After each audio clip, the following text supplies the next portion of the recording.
ಎಲ್ರಿಗೂ ನಮಸ್ಕಾರ. ಇಲ್ಲಿ ನಮ್ಮೂರಲ್ಲಿ ಊರಹಬ್ಬ ಆಗ್ತಾಯಿದೆ ನೋಡಿ. ಕುರಿ ಕಡಿದು ಎಲ್ಲರೂ ಮಟನ್ ಕಟ್ ಮಾಡ್ಕೊಂಡು ಕುಂತಿದ್ದೀವಿ.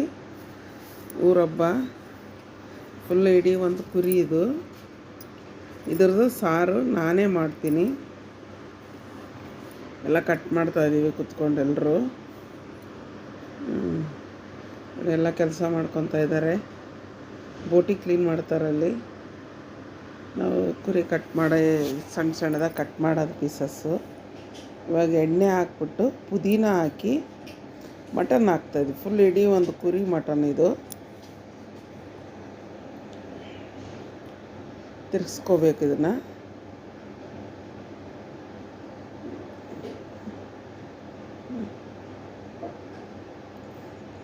ಏನಿಲ್ಲ ಅಂದರೆ ಒಂದು 35 kg ಮಟನ್ ಇದೆ. ಇದು ದೊಡ್ಡ ಕುರಿ. ಇದು ಅರಿಶಿನ,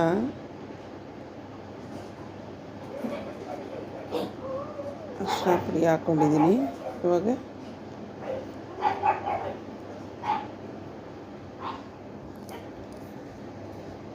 ಅರಿಶಿನ ಪುಡಿ, ಉಪ್ಪು, ಕಲ್ಲುಪ್ಪು ಹಾಕ್ತಾಯಿದ್ದೀವಿ.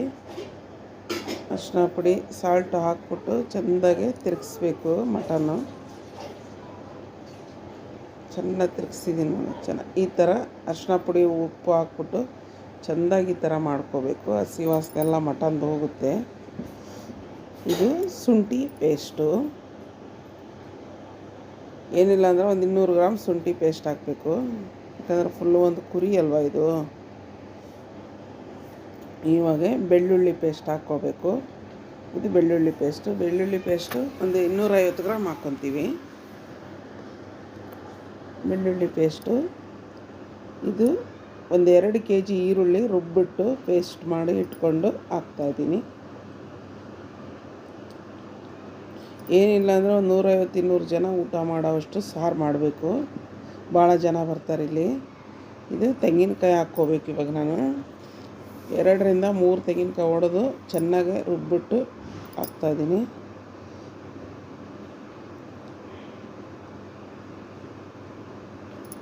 ತೆಂಗಿನಕಾಯಿ ಹಾಕ್ಕೊಂಡೆ.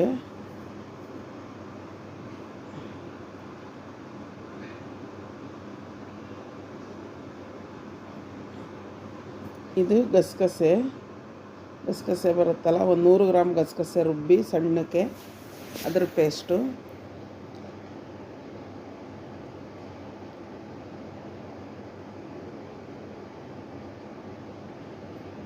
ಒಳ್ಳೆ ನಾಟಿ ಕೊತ್ತಂಬರಿ ಅದು ರುಬ್ಬಿ ಒಂದು 2 ಕಟ್ಟು ರುಬ್ಬಿ ಹಾಕಿರೋದು ನಾವು.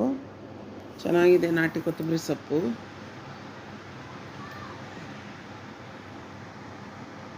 ಇದನ್ನು ಚೆನ್ನಾಗಿ ತಿರುಗಿಸ್ಕೊಳೋಣ.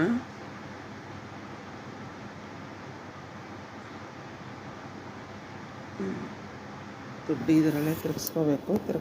ಚೆನ್ನಾಗಿ ಮಿಕ್ಸ್ ಮಾಡಿಕೊಂಡು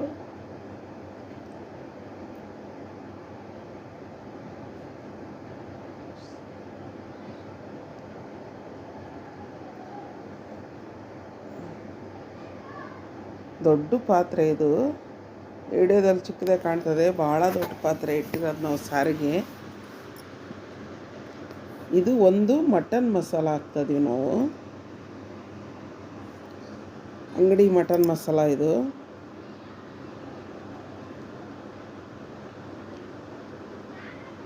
ಇಷ್ಟು ದೊಡ್ಡ ಪಾತ್ರೆ ನನಗೆ ತಿರ್ಗ್ಸೋಕ್ಕಾಗಲ್ಲ. ಒಬ್ಬರು ನನ್ನ ಜೊತೆಲಿದ್ದಾರೆ, ನನ್ನ ತಮ್ಮ, ಅವರು ತಿರ್ಗಿಸ್ತಾ ಇದ್ದಾರೆ. ಇವಾಗ ಧನಿಯಾ ಪುಡಿ ಇದು, ಯಾಕಂದರೆ ಮಿಷಿನ್ಗೆ ಹಾಕ್ಸಿರೋದು, ಕಲರ್ ಚೇಂಜ್ ಆಗಿದೆ.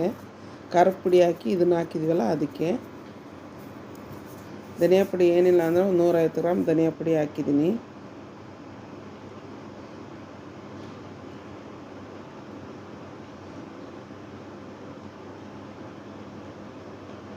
ಎಲ್ಲ ಹಾಕಿ ಚೆನ್ನಾಗಿ ರೋಸ್ಟ್, ಸ್ವಲ್ಪ ಚೆನ್ನಾಗಿ ಬತ್ತಿಸ್ಬೇಕು.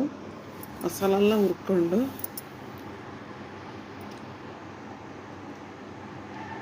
ಚೆನ್ನಾಗಿ ಮಿಕ್ಸ್. ಇದು ಖಾರದ ಪುಡಿ, ಖಾರದ ಪುಡಿ. ಇದನ್ನು ಮಿಷಿನ್ಗೆ ಹಾಕ್ಸಿರೋದು, ಇದೆಲ್ಲ ಯಾವುದು ಅಂಗಡಿದಿಲ್ಲ. ಇದು ಅಷ್ಟೇ. ಏನಿಲ್ಲ ಅಂದರೆ ಒಂದು 200 ಗ್ರಾಮ್ ಖಾರದ ಪುಡಿ ಹಾಕ್ಕೊಂಡಿದ್ದೀನಿ.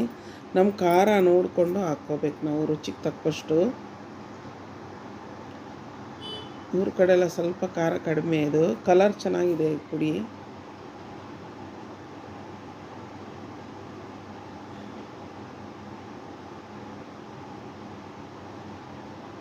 ಚೆನ್ನಾಗಿ ಹುರ್ಕೋಬೇಕಿದ್ನ.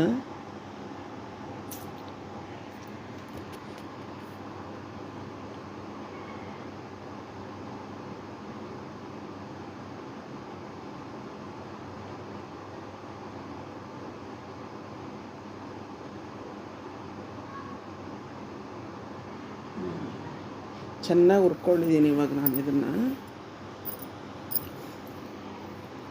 ತಿಳಿ ಸಾರು ಥರ ಮಾಡ್ಬೇಕು ಇದನ್ನು. ಕುದಿ ಬರ್ತಾಯಿದೆ. ಇವಾಗ ನೀರು ಹಾಕ್ಕೊಳೋಣ. ನಮಗೆ ಸಾರು ಎಷ್ಟು ಜನಕ್ಕೆ ಅಂತ ನೋಡಿಕೊಂಡು ನೀರು ಹಾಕ್ಕೊಳೋಣ. ನಾನು ಕರೆಕ್ಟಾಗಿ 1 ಬಿಂದಿಗೆ ನೀರು ಹಾಕಿದ್ದೀನಿ. ಇವಾಗ ದೊಡ್ಡ ಬಿಂದಿಗೆ, ಅದು ಸಣ್ಣದಲ್ಲ.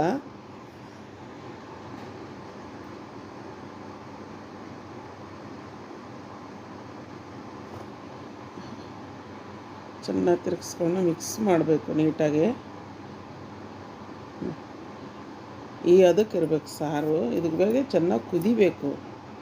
ಇದು ಚಕ್ಕೆ, ಲವಂಗ, ಏಲಕ್ಕಿ ಇಷ್ಟು ನಾನು ಪುಡಿ ಮಾಡಿ ಇಟ್ಕೊಂಡಿರೋದು. ಒಂದು 25 ಗ್ರಾಮ್ ಹಾಕಿರ್ತೀನಿ.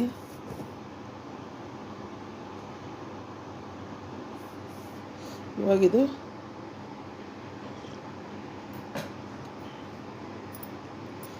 ಲಿಡ್ ಕ್ಲೋಸ್ ಮಾಡಿಬಿಡೋಣ. ಚೆನ್ನಾಗಿ ಬೇಯುತ್ತದು. ಸ್ವಲ್ಪ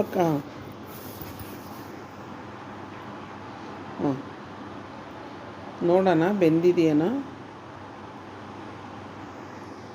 ಏನಿಲ್ಲ ಅಂದರೆ 1 ಅವರ್ ಆಯ್ತು ಇದು ಮಾಡೋಕ್ಕೆ. ಬೆಂದಿದೆ, ಇದು ಚೆನ್ನಾಗಿ ಬೆಂದಿದೆ. ಸಾರು ಕೂಡ ಚೆನ್ನಾಗಿ ಕುದ್ದಿದೆ. ಏನಿಲ್ಲ ಅಂದರೆ ಒಂದು 150 ಜನ ಊಟ ಮಾಡೋವಷ್ಟು ಸಾರು.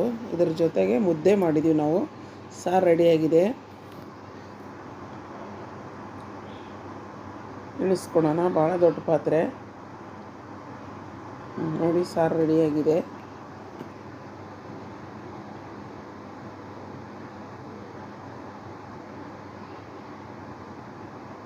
ಅಷ್ಟು ತುಂಬ ಕಲರ್ಫುಲ್ಲಾಗಿ ಸಖತ್ತಾಗಿ ಕಾಣ್ತಾ ಇದೆ ಸಾರು. ನೋಡೋಣ, ತಿರುಗಿಸ್ಬಿಟ್ಟು ನೋಡೋಣ ಹೆಂಗಿದೆ ಅಂತ. ತುಂಬ ಚೆನ್ನಾಗಿ ಬಂದಿದೆ ಸಾರು. ನೋಡಿ, ಅಷ್ಟು ಗಟ್ಟಿನೂ ಇಲ್ಲ, ಅಷ್ಟು ತೆಳ್ಳಗೂ ಇಲ್ಲ, ಮೀಡಿಯಮ್ಮಲ್ಲಿರಬೇಕು. ಮುದ್ದೆ, ಅನ್ನ. ಈ ಕಡೆ ನಾವು ರೊಟ್ಟಿನೂ ಮಾಡ್ತೀವಿ.